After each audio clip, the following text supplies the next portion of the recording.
Welcome back to Super Mario Galaxy. Just when you thought I was done, well, you were wrong. I'm not done. Now anyway, yeah, Mario Galaxy. I promised at one point that I was going to do all of the chapters of Rosalina's storybook in one go for your enjoyment, mainly just because I did it in parts of various episodes. It's ruined the continuity, so I'm going to do it all now.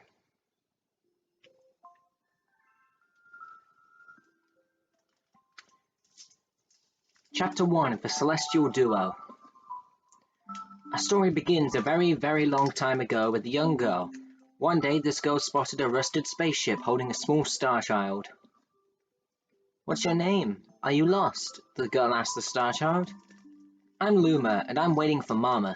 She's coming for me on a comet," said the star child, who had been waiting day and night. "Don't worry, I'll wait with you," the little girl promised Luma. At nightfall, the little girl borrowed her father's telescope and peered into the sky. She looked and looked, but she saw nothing. Hours turned into days and then years, but still the sky revealed nothing. Finally, the little girl sighed and said to Luma, "If we stay here looking much longer, I'll be an old lady soon." But then she had an idea. "Why don't we go out there and find your mother ourselves?" The girl and Luma fixed up the rusty spaceship, and then the two set sail into the starry sky. And this is how the search for the Celestial Mother began. Chapter 2. Starbits. Days passed with no sight of the comet, or even a single planet. Instead, asteroids extended for as far as the eye could see. "If I'd known it was going to take this long, I would have packed more jam," said the little girl, above the rumbling of her belly.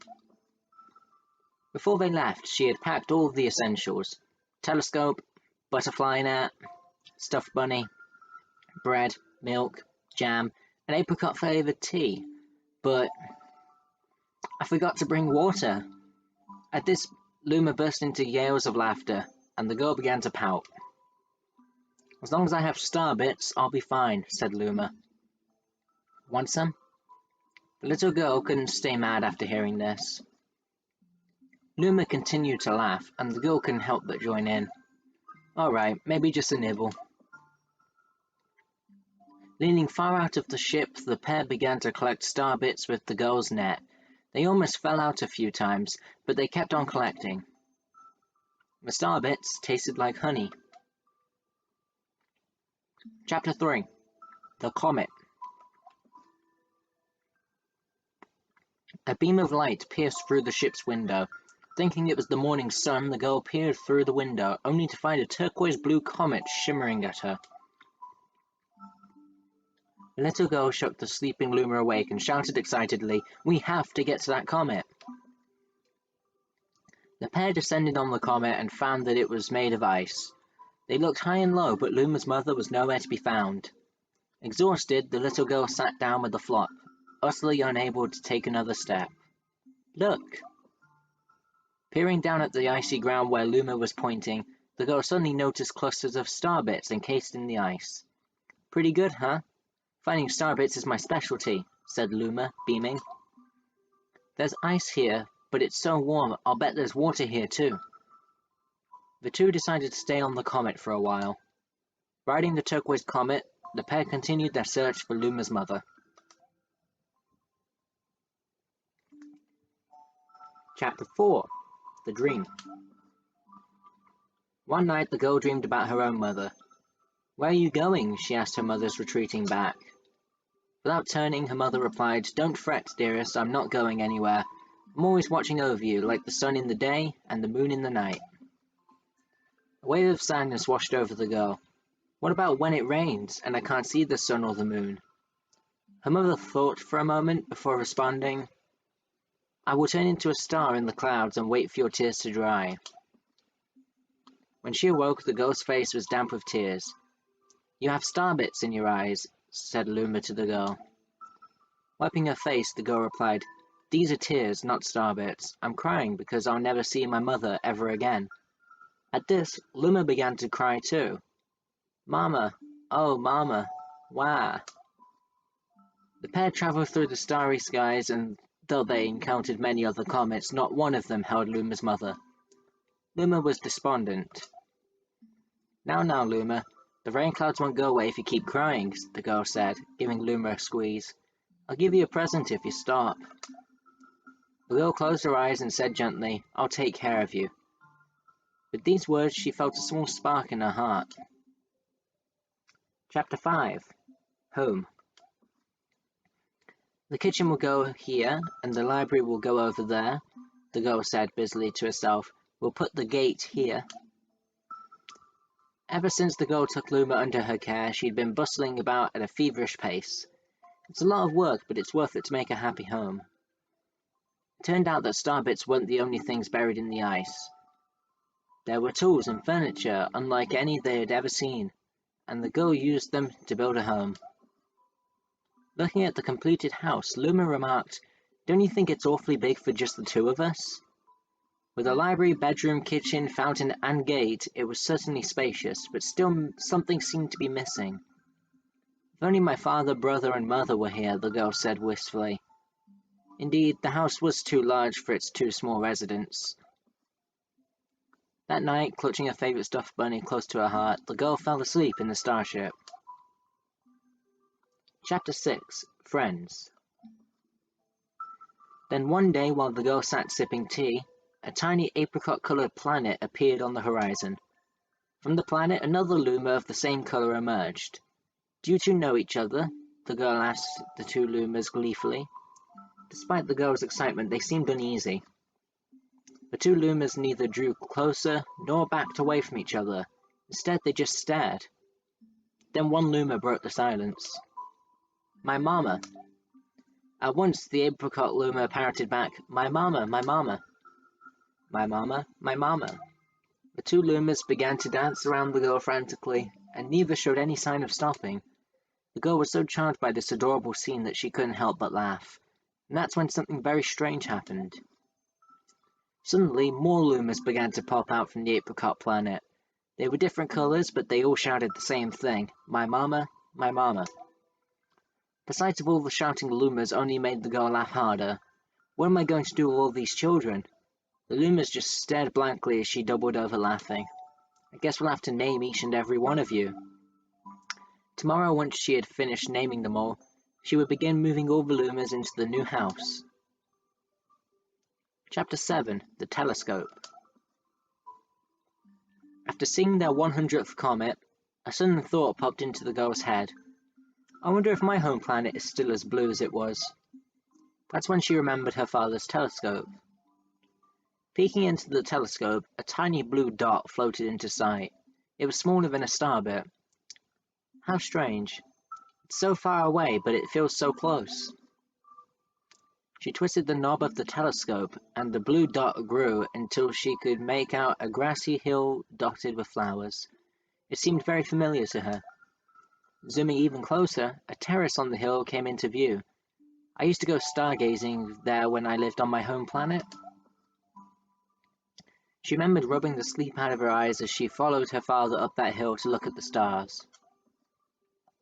She remembered how she and her brother would slide down that hill. She remembered having picnics with her mother on that hill, on bright and windy days. And "I want to go home. I want to go home right now." The girl burst into tears, and the Lumas didn't know what to do. "I want to go home. I want to go back to my house by the hill. I want to see my mother." The girl was shouting now, her face wet with tears. "But I know she's not there. I knew all along that she wasn't out there in the sky because she's sleeping under the tree on the hill."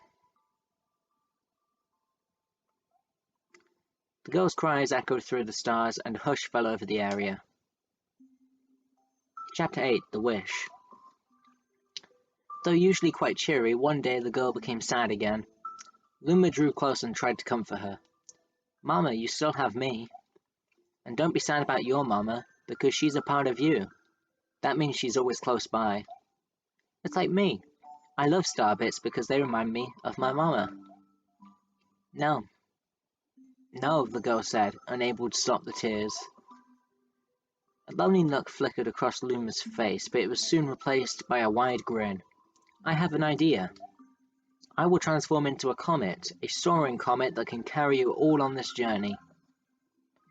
With that, Luma, trailing bands of white, soared high into the sky and just as quickly started to plummet back down. Kaboom! Kablam! The ground shook and a bright light poured out of the crater that the Luma had created.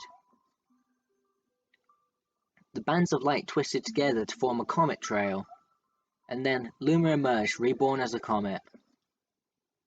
The girl could scarcely believe her eyes. But how? She kept asking. Our destiny as Lumas is to transform into different things, said a red Luma who had suddenly appeared.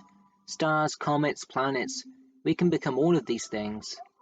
When I grow up, I want to become a star that makes someone special smile, said a green Luma. A blue Luma chimed in. That Luma turned into a real cutie of a comet, didn't he? All of the Lumas together said, No more crying, Mama. Thank you, said the girl in a whisper, and she pulled the Lumas close and hugged them. From that day on, starbits no longer fell from the girl's eyes. The comet set forth for the girl's home planet, its long tail blazing proudly behind it. Final chapter, Family. With its many Lumas and telescopes, the comet was quite a sight to behold. The girl and the Lumas were proud to call it home. At a welcoming party for a new Luma, the girl gathered everyone in the kitchen and said in a louder voice than usual, All right, everyone, let's make a cake. A cake sprinkled with star bits. Then it will be a star cake. The Lumas excitedly began to gather the ingredients. As she watched the Lumas scurry about, the girl smiled and thought to herself, This is my family now, and I will stay with them until they're ready to leave the nest. And when they do, I'll see them off with a smile. Because that's what makes a mother happiest. That night, when the girl lay down to sleep, a soft light enveloped her and reminded her of the blue planet she once called home. But it would be nice to return home once every 100 years, to nap in my favorite sleeping nook. The comet carrying the Lumas and the girl continues on its journey to this very day. With more family members in tow that then can be counted, it's said that the comet visits the girl's home planet once every 100 years, its proud white tail glittering in the sky. The end.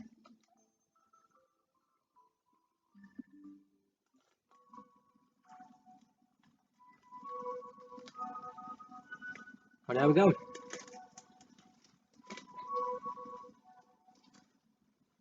That's Rosalina's story all in one part. Now, I promise this time I am done with Mario Galaxy. I might come back at one point if I finish all 120 stars as Luigi and get to the final level. But unless that happens, yeah, I'm done with Galaxy. Thanks for watching. Bye.